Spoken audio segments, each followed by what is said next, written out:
She stood in the kitchen with her arms crossed, looked me dead in the eyes, and said, "I just feel like I'm too young to be tied down." That was the moment I realized she wasn't asking for space. She was asking for a life without me in it. So I did what she never expected. I untied the knot. My name's Jack. Jack Nolan. I'm 38 now, but I was 34 when my wife, Kelsey, decided marriage was a prison cell and I was the warden. We were married just shy of 5 years. No kids. No infidelity, at least not then. Just two people who walked down the aisle thinking forever and ended up choking on the echo of the word. Kelsey and I met on a ski trip in Colorado. I wasn't even supposed to be there. My buddy Rick bailed last minute, left me stuck with a non-refundable rental and a group of his friends I barely knew. Kelsey was one of them. Fiery red hair, laughed too loud, skied like she had nothing to prove. She made fun of the way I fell off the lift on day one and bought me a beer to make up for it. We ended up talking the whole night. I remember thinking I could marry someone like her. And I did. We dated 1.5 years. She moved in with me after 10 months. We lived in a small townhouse in Portland. I was working in IT for a mid-sized firm. She worked in marketing, branding, and social strategy mostly. Said she liked telling stories that made people want things. I guess she was good at it. People listened when she talked. The early years felt good. We had routines, in-jokes, little traditions. Sundays were for pancakes and cleaning playlists. We'd do bed picnics on rainy nights, spread a blanket on the comforter, and eat Thai food while watching dumb rom-coms. I thought we were happy. Not perfect, but happy. Then it started to change. Not like a hurricane, more like erosion. Subtle, quiet, slow. She stopped kissing me goodbye in the mornings. Said she was always running late. She stopped wearing the little necklace I got her for our 2nd anniversary. "Doesn't match my new vibe," she said once. Her phone started living face down. Her schedule got busier. Work events, networking mixers, solo weekend getaways, just to reset. I tried to be supportive. Told myself it was just a phase. She was evolving, maybe, growing. But the truth was, she was drifting. And I was still standing in the same place, arms outstretched, waiting for her to turn around. One night, I came home early. She was in the living room, headphones on, laptop open. I leaned in to kiss her cheek, and she flinched. Actually flinched, like my touch was static electricity. She took off the headphones, paused her music, and said, "Can we talk?" Now, in a marriage, that phrase, "can we talk?" can mean a million things. But that night, I knew it only meant one. She looked me in the eyes, level, distant, like she was laying off an employee. "I feel like I'm suffocating, Jack. Like I got married too young. Like I haven't lived yet." I didn't yell. I didn't cry.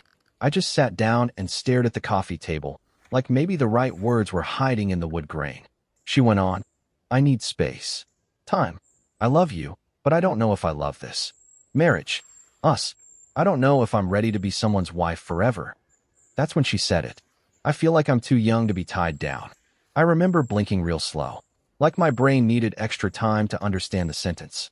I said, "You're 31. She shrugged. "Yeah, but I feel younger. Like there's still so much I haven't done." I didn't ask what. I didn't want the answer. I already knew. She wanted out, not because of something I did, but because I wasn't enough anymore. Not exciting enough. Not wild enough.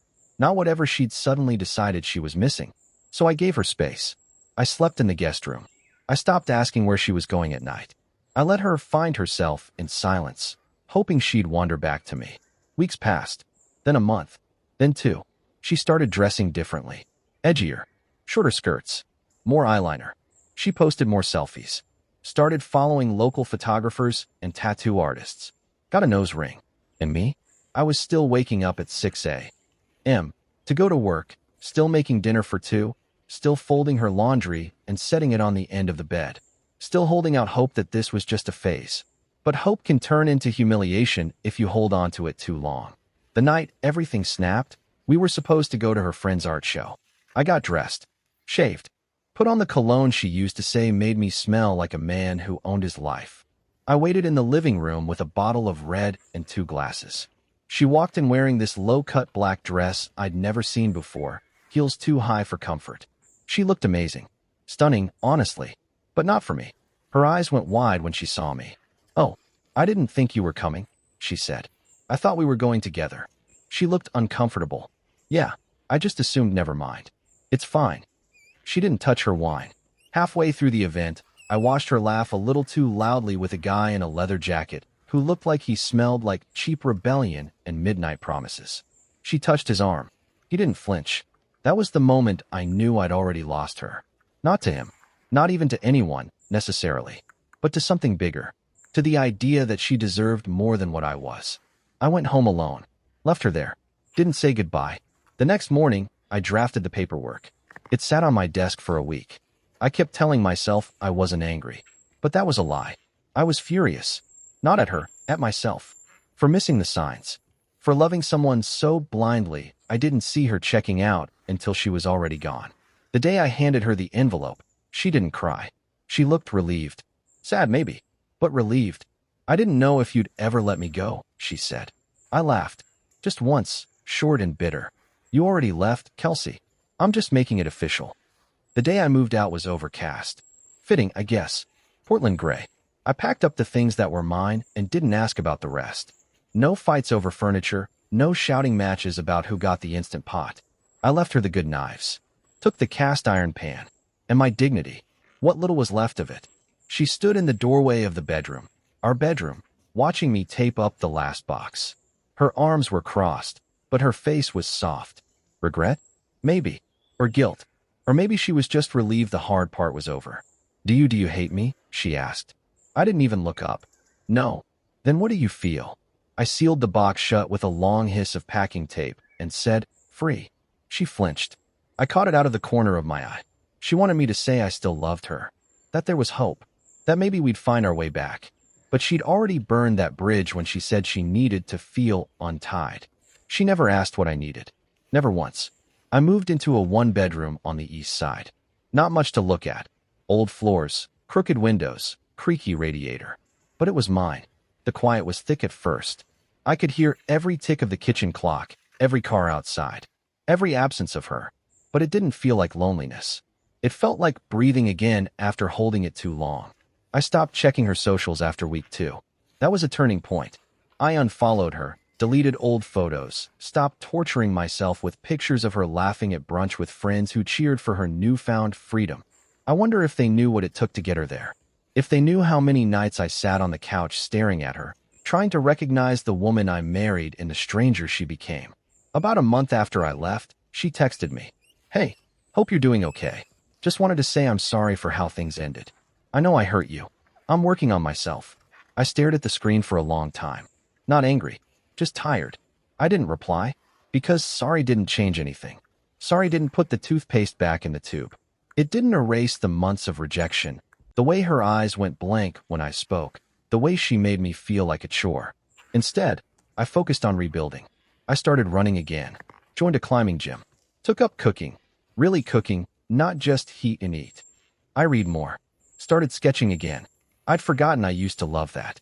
It felt good to remember I had a self outside of her. And slowly, things started feeling okay. Funny thing happened though. When she realized I wasn't chasing her anymore, she started reaching. First it was that text, then a call, then another. She left a voicemail once. Her voice cracked. I keep thinking about you. About us. About what we had. I didn't mean to ruin it. I panicked. I don't know who I am without you. Please, can we talk? She didn't get it. I already had talked. For years. In every "how was your day?" that she ignored. In every time I reached for her hand and she let it fall. In every small silence that eventually turned into a wall. One night, I ran into her at a bar. Total accident. I was grabbing drinks with a few guys from work. She walked in with a group of women, saw me, and froze. We locked eyes. She smiled, small and tentative. I raised my glass slightly in a half nod, then turned back to my group. That was it. That was closure. She came over later, tried to strike up small talk. Asked if I was seeing anyone. I told her no, but not because I was waiting. Just because I was healing. Then she said it. I miss you, Jack. I think about you all the time. I made a mistake. I didn't flinch. Didn't raise my voice. Just leaned in and said, the mistake wasn't leaving. The mistake was thinking I'd be waiting. Her face crumpled. She started to say something, but I stood up and said, you were right, you know, about being too young to be tied down. So I untied you. And I untied myself too.